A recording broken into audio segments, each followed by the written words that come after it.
Gentlemen, I had some know-it-all in the comments the other day saying that my CO2-powered BB guns and pellet guns are nothing but kids' toys. Let me show you that they're not just kids' toys.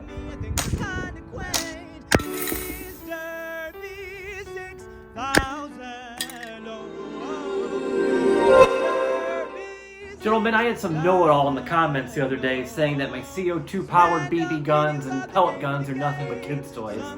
Let me show you that they're not just kids' toys.